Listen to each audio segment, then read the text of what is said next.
Welcome to the Launch Button Podcast, where we unlock the secrets of successful entrepreneurs and real estate investors who found the courage to hit the launch button and take control of their destiny.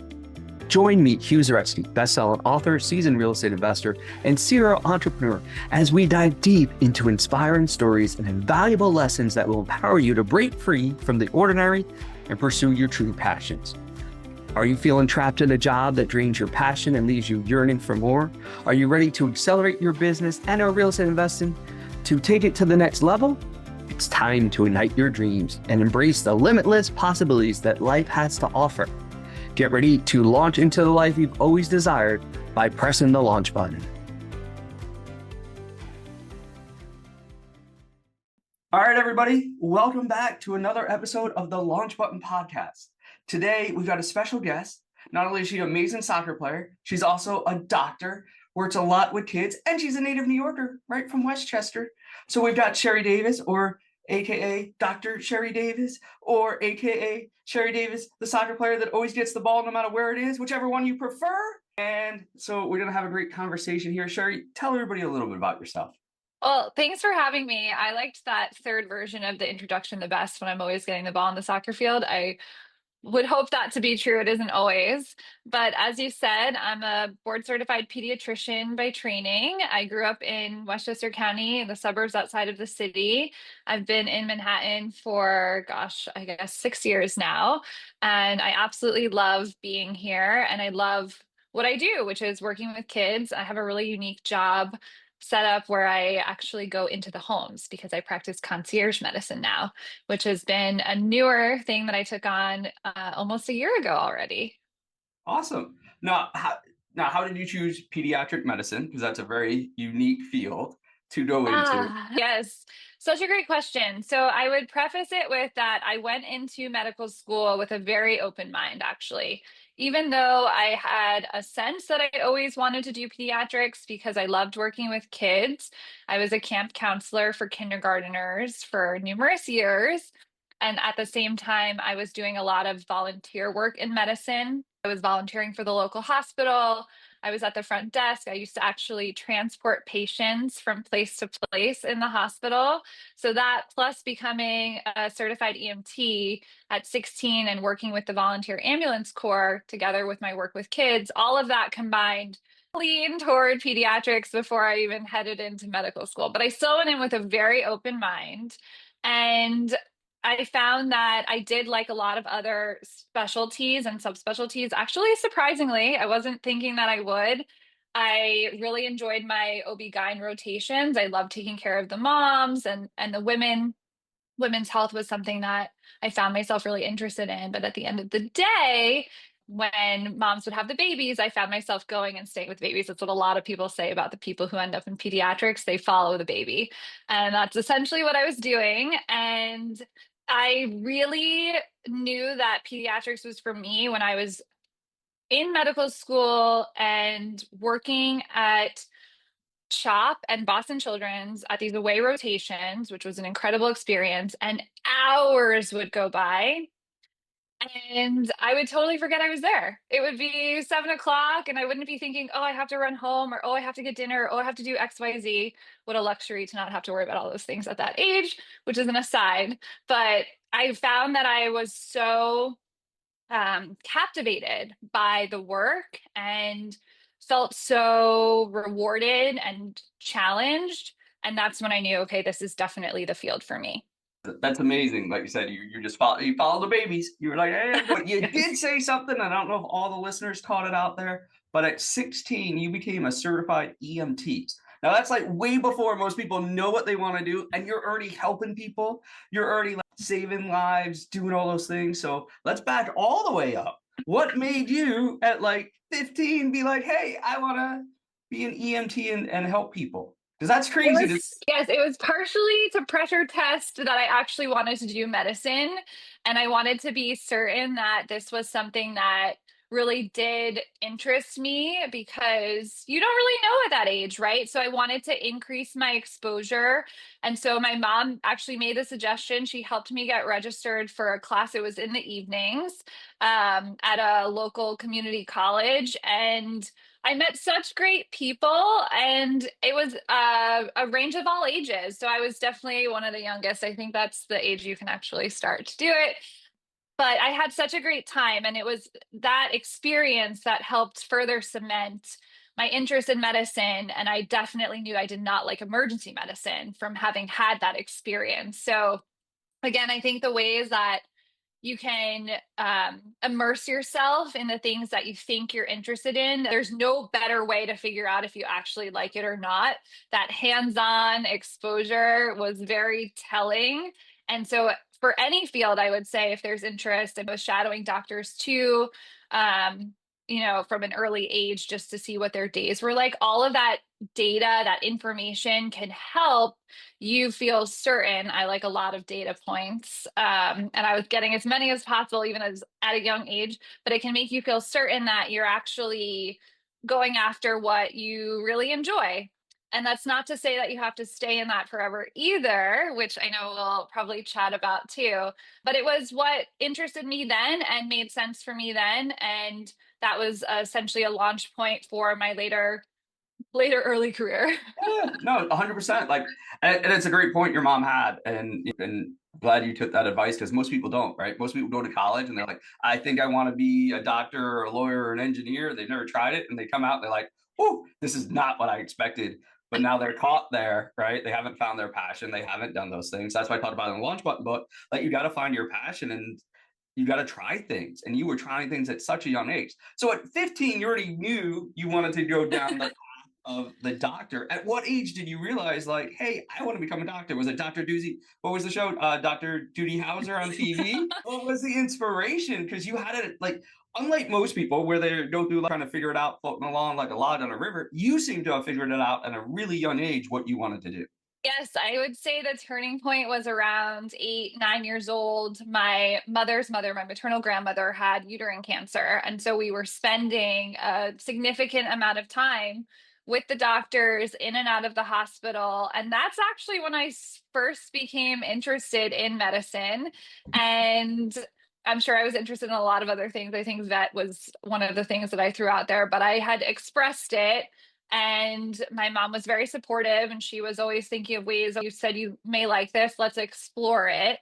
And having that environment helped me take a look and see if it was something that I really liked. But I'd say around 9, when my grandmother was sick, she eventually died when I was about 11.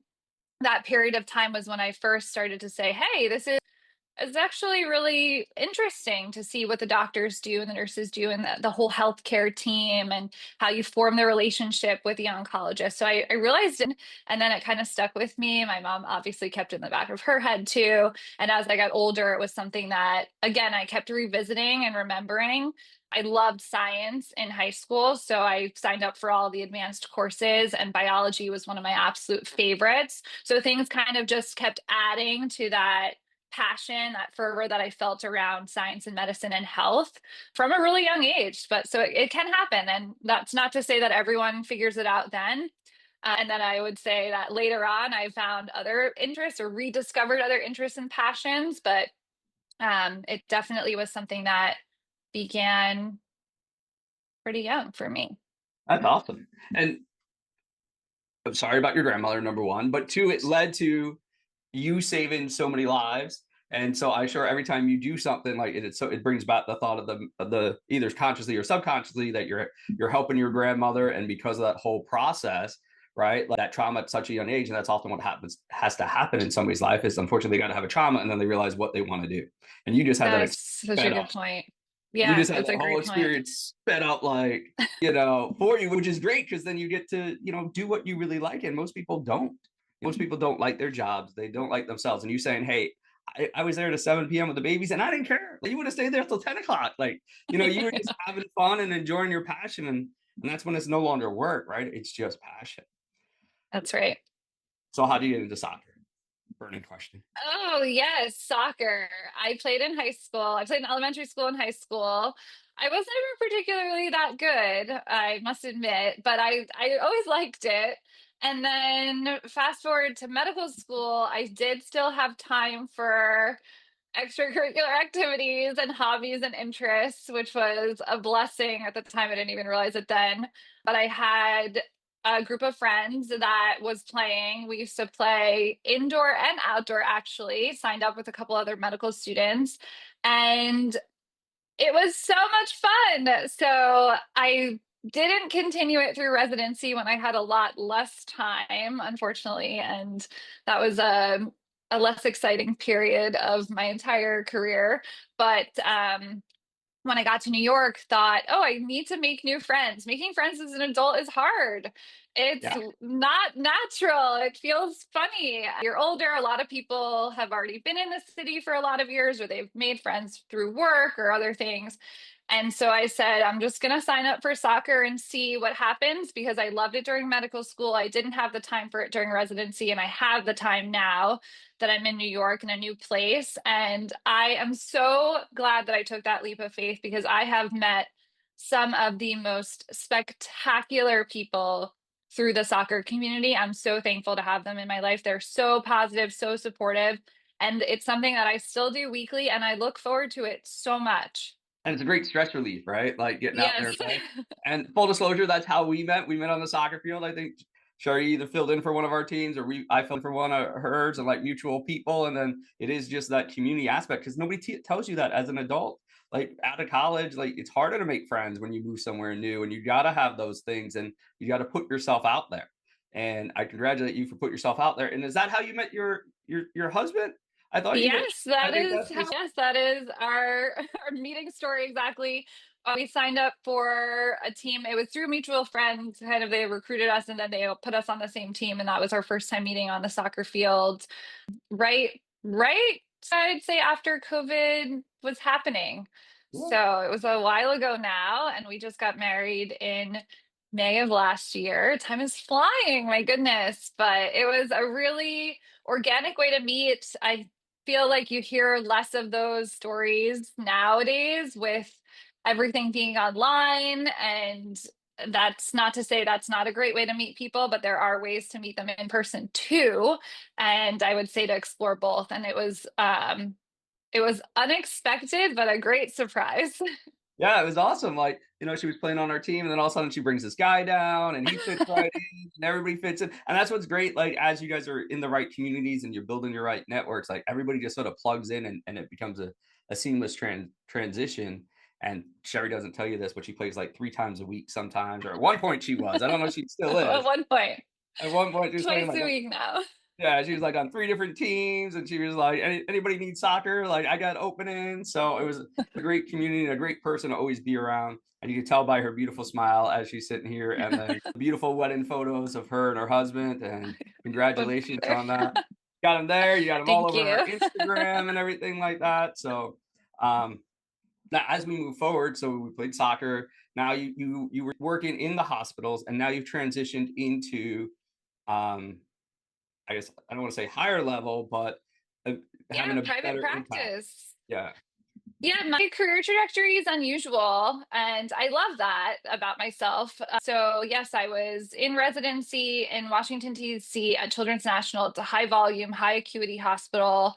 I was working a lot of hours every week, to the point where sometimes I would forget where I parked my car, things that you don't want to hear about your doctor. So, I was happy to leave those very demanding conditions.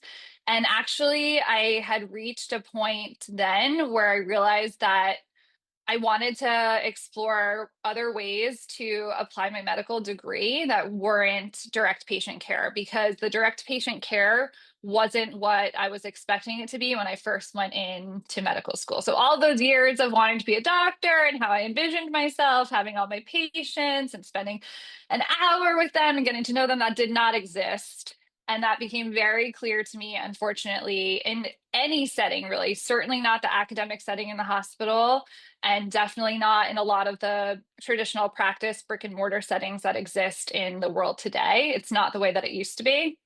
So I transitioned and I moved away from full-time clinical medicine. I was just leaning into telemedicine part-time while I was looking at health communications. And so I worked for 6 years actually in health communications at different agencies across different levels and increasing responsibility. And it was a totally different world. It was the corporate world. It was a world I had no idea existed. And I started to finally understand the memes online about all the corporate things that I didn't realize or understand prior to that because I was truly just in the world of medicine for so long. And that's what happens when you decide you want to become a doctor. You are basically told, prescribed, like, this is your path. You have to do this number of years at medical school, and maybe you'll do some away rotations, and then you have to do X number of years in residency, and there's this whole match process, and then you'll probably end up doing fellowship. It's very prescribed, and the expectations are outlined before you even start day one of medical school. And then you think, okay, finally at X point at time, Y year, I'll become an attending, and this is what my life will look like. And often it doesn't match, but most of the time it does. And for me, I was ready to branch out of that. And so I really enjoyed my time on the corporate side. I mean, I learned so much. I was immersed in media, the digital media world. Communications was really an interest of mine, actually. So my research in academia was focused on patient provider communication. And so it always fascinated me how a single word choice could be the difference between how a patient and their family felt when they left the exam room, and that it could actually impact health outcomes. So it was a kind of a natural bridge to go from full-time clinical medicine into this health communications role and the roles that I did across those 6 years at those agencies. And then I'm so fortunate. So, what brought me to my current job in private practice is that the models started to change. So, instead of the traditional practice setting, a lot of practices are going toward a more personalized concierge model, meaning that it's essentially as if we're going back in time to the days when the doctors used to bring their doctor bags to the houses to see the patients and actually spend meaningful time with them and form long lasting relationships. That's what I can do now. And so that opportunity presented itself to me. And because it's how I saw myself practicing medicine from the very start, but just never had the chance to, I leapt at it because I thought, wow, this is how I always saw myself practicing medicine, and it's something that's finally becoming a reality. And so now I see my patients, I see an average 5 to 7 a day, whereas prior I was seeing up to 40 a day sometimes. So I can spend ample time with my patients. I can answer all of the parents' questions. We can make sure that there's no stone unturned. And they have access to me 24/7 through a HIPAA compliant app. So if either of us forget anything, which happens, they can text me or call me directly the second I step out of their home. So you have a really continuous thread of communication, which is another thing that I was desperately wanting when I initially decided I wanted to become a doctor. And the relationship is so much deeper, so much longer lasting, and so much more meaningful. And I get a full picture of the child's health versus these static data points that you often get in the traditional practice setting. And our coverage model is so much more seamless than the other traditional practices because half the time you're covering, you don't know those patients. The doctor's seeing so many. I mean, how can you even keep track of who's coming in for a sick visit or, oh, you're here for a well visit that got rescheduled, right? None of that happens in this setting. And it makes it so much better for the patients and the providers. And so that's how I made the decision to jump back in full time in clinical care because this is exactly what I had always hoped for. It's full time, but not full time, quote unquote, right? You went from 40 to 8 patients, so Yes. now you can actually have it. So it's certainly full time, but a little different, right? And it's funny, Yes. I actually invested in a telemedicine company about 10 years ago when it was first coming out because having a tech background and seeing that and being able to do everything over Zoom, and then the pandemic sped all that up. It's just Really Yes. interesting to see how that whole field has progressed. Because you can be anywhere in the world and diagnose your patients now. And most people don't realize that Yes. a lot of it can just be done over Zoom, right? Now, of course, not the critical 911, go to the hospital, right? Don't do that. But a lot of it, like you said, just having the site and everything like that. So since you are an expert, and by the way, she's super modest because she's got like over her media communication background. She's got like over 167,000 people following her on Instagram, and she's an expert on TV all the time for different media outlets and everything like that. So don't let the modesty fool you. You know, a lot of my guests are that way. They're super modest, and then they got like these huge followings and stuff like that. So I just want you to understand that you're listening to an expert. She gets on TV. She is in the newspaper. She's in all the publications, and she's right here for you. So make sure you definitely connect with Cheri. But for the new moms, obviously you've got great experience with this. I know a lot of people now having kids coming out of COVID and stuff like that. So what are some tips for the new moms out there as they're going through this process? Because everybody with the first one, it's like everything goes wrong, and it's if you look on Wikipedia or you look on WebMD, it's like they're going to be fine or they're going to die tomorrow. Like every disease that you look up, every symptom on WebMD. So are there any tips you've got for new parents getting started? Absolutely. I would say try not to Google anything. That's my number one tip. But I know that's much easier said than done. So find a trusted source, whether that is your pediatrician or someone who's close to you, who's really knowledgeable. Rely on them and don't be afraid to ask questions. I think a lot of new parents shy away from asking questions because they don't want to seem like they don't know, or maybe they want to feel like, oh, yeah, we read all the books, we know everything, so we don't need to ask any questions. I would say ask as many questions as you can think of. There is no bad question, there's no wrong question, there's no stupid question. And a lot of the times, parents don't even realize they have questions until the baby's here. And then they say, oh my gosh, we have so many questions. Ask them. Ask them. Definitely find a trusted source, a reliable source for answers. Because when you ask a lot of people the same question, you do end up getting a lot of different advice. So filter all of that out, rely on one great trusted source, and the hope that it's the pediatrician that you've chosen to get back to you with that evidence-based information so that you can make decisions. But ask those questions to that trusted source. Don't be afraid to. And also ask for help. Oh my gosh, it takes a village, it takes a huge team. I think parents so often want to be able to do it all. And it's really a lot of work. So lean on family, friends, neighbors, especially for the small stuff. I mean, maybe it's too hard to grab the garbage cans at the edge of the driveway, and your neighbor can help you do that, and you don't be afraid to ask for that. Those small things I think can really make a difference, and help you also as a new parent be the best parent, because you have to take care of yourself too before you can take care of the baby. And then I would say avoid comparison, another tricky one. Everyone. I don't think that's just for new parents. I think that's everybody. I think so too. I think so too. Oh my goodness, it's so hard not to, right? You're just inundated with so much information and, like you said, photos online and videos, and this person's doing this at this time and this baby's doing this at this age, and they're talking and walking. There's such a range for the developmental milestones. So and every just different. And that doesn't even just mean, family to family. Within the same family, even siblings can be vastly different when it comes to development and temperament. So do your best not to compare. I know it's hard. And when you're making those comparisons, try to remember it's really a big range, and then go back to your trusted source. It always comes down to that, to check in with them if you do have concerns. Go to your pediatrician and get the reassurance that you need, to know that they're tracking and growing along the timelines and milestones that make sense for them. Awesome. And that two things there really big, the comparisons, and then also what was number four? I just ran out of my brain. Oh, questions, Oh, asking for help. help. Like I think adults need to do that a lot more because they all think they know stuff.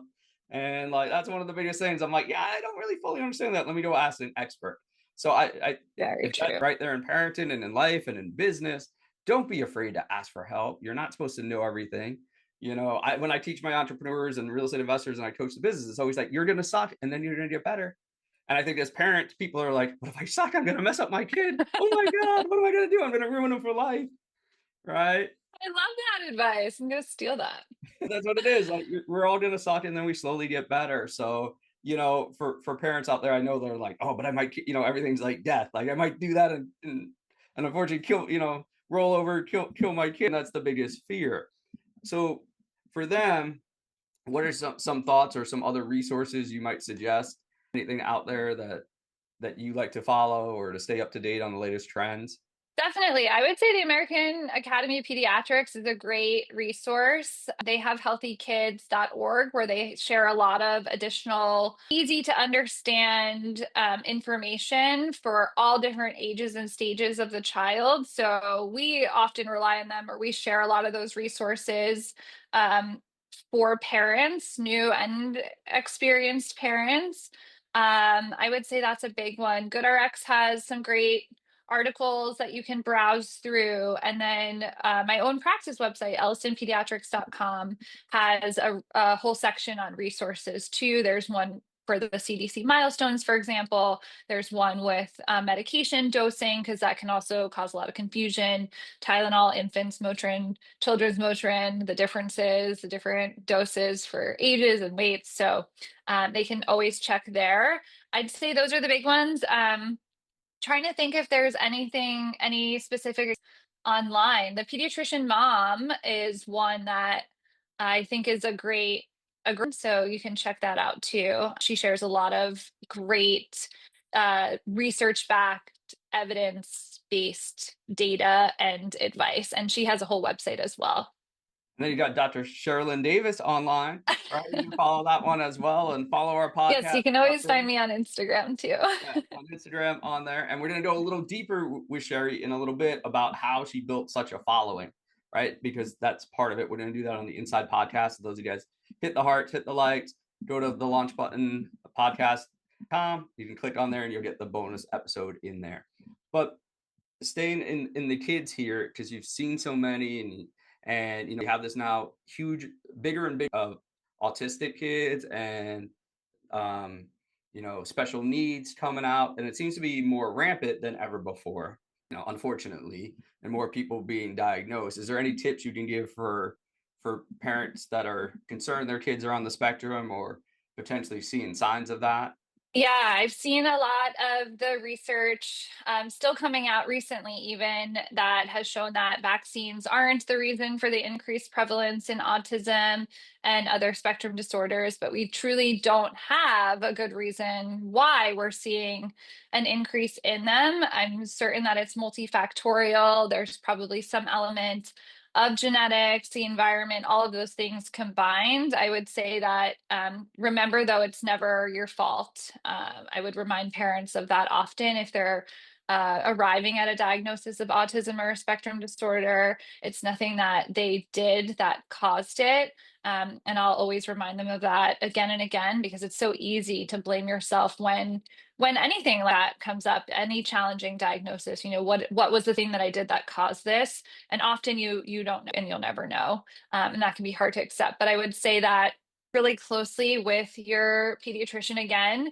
They can help get you supported with a full team of experts, whether that's a social worker, speech therapist, physical therapist, occupational therapist. There's lots of people who are available to help navigate what can be really challenging or feel really challenging. And I will say that I've seen so many kids really do well, even with those diagnoses. It shouldn't feel like it's something that's going to set them back lifelong or be a label that limits them, which I know it's easy to feel that way. But I would say that there's a lot of really fantastic resources and teams and places available to support those diagnoses and those kids.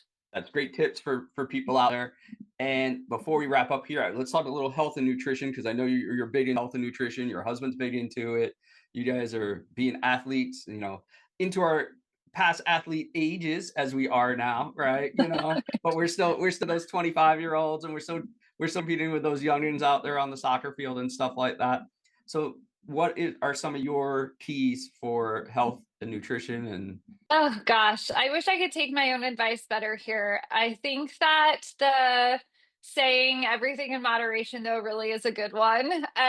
Balance is key. And I would say give yourself some grace too. I certainly used to be wanting to work out more regularly, and as I've gotten older, I've accepted that my body doesn't always want me to work out as much as my mind wants me to.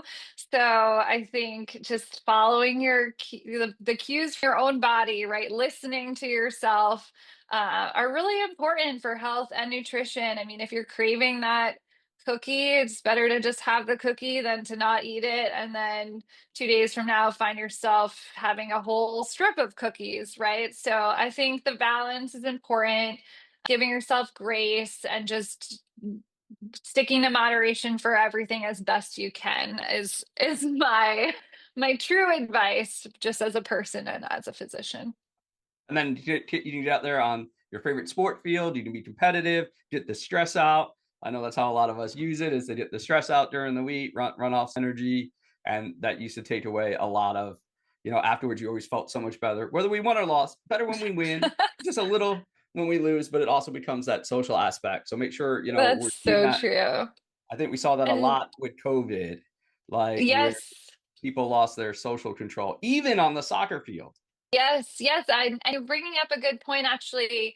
I would mention too, find a great coach, whether that is a family member, a therapist. I think that having a coach, even, right, having a coach, even as an adult, is life changing and can be so helpful and help relieve a lot of stress, give you tools to manage anxiety and stress and preserve mental health and disconnect in a world that's so overly connected, right? So I have running classes at Mile High Run Club.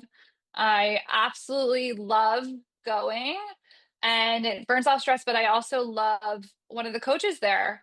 And the advice that he gives on the treadmill applies to outside of the class too, and I use it all the time. And I think that coaching is so underrated as an adult, and I think that we should all have coaches, or some form of a coach, and whether it's your partner, and I'm lucky too because my partner also is a great life coach for me, but anyone, right, anyone who can help coach you to grow and to challenge yourself, I think it's really to have. I recommend it for everyone. Yeah, we actually, I just did a podcast at the beginning of January that just dropped about how many coaches do you have? Like, because Yeah. football teams have like 20 coaches, you got coaches in different divisions and stuff like that.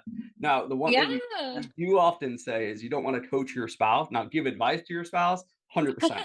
But coaching your spouse, like, it divorces and stuff like that, like full on coaching, like, listen to me, you're going to do what I say. That doesn't really work so well in most relationships. I have a That's feeling he's true. more That's true. guiding and steering you. Like he's giving you the little push and encouragement, then be like, you got to Yeah. do this to change, right? So that's the one area in coaching where we say don't coach your spouse, because that can lots of issues, because when you go home, it's still the same person.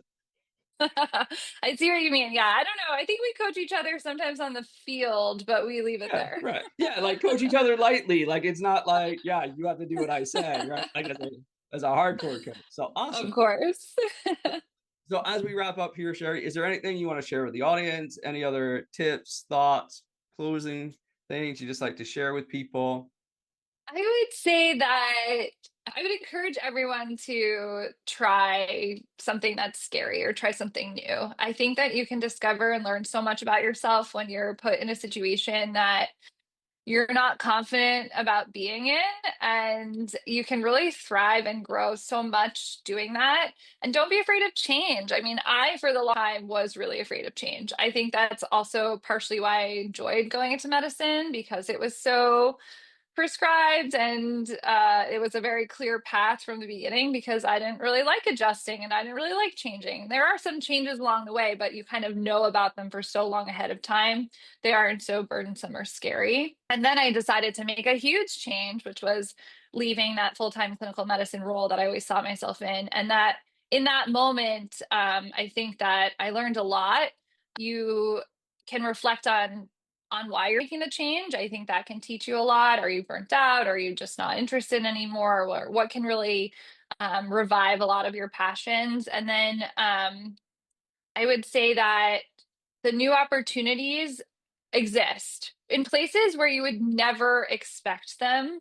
So explore those little corners, right? Whether it's a random forum online that you come across or a teammate on a team that you signed up for through a social league or a coworker. I mean, don't be afraid to have those conversations and kind of seek out those hidden opportunities. I think that has helped me find so many cool things over the past years that I either use my MD or I don't. But they're all really fulfilling and rewarding. And so that flexibility, that curiosity, I'd say is key. Awesome. And, when we explore, we open up new minds, and then we get to bring different aspects of our world together, just like she's saying. Like sometimes she'll bring her doctor brain in, sometimes she'll bring her soccer brain in, sometimes the running brain, like whatever it happens to be. And you can come up with new solutions because you're exploring. I have a saying that goes, if it's 70 to 80% of what you want, say yes to the opportunity, because you never get 100%, but it may lead you to the 100%. And that's sort of what you did when you left the corporate job, went into communications, and now it led you to where you are now, where you're doing exactly what you wanted to do when you were 8, which is so unusual. Wild. Yeah. So we appreciate your time here today. Thank you for taking time out of your busy schedule. Thank you for putting the little kids on hold for an hour for us so we can go ahead and record this. And those of you guys that are interested in getting in touch with Cheri, we're going to have all of our links and everything in the bio. And then we're going to hop into the private podcast here in a minute. And we're going to go a little deeper on how she built 167,000 followers on her Instagram and working as a doctor full time. So as we always say here on the Launch Button, just continue to take action, continue to follow your passions, find your dreams, and don't be afraid to take the action. We'll see you on the next episode. Have a great day. Thank you for joining us on the Launch Button Podcast, your gateway to unlocking your true potential and pursuing your passions. Don't let the journey end here. For more empowering insights, valuable resources, exclusive content, and free giveaways, visit www.thelaunchbuttonpodcast.com.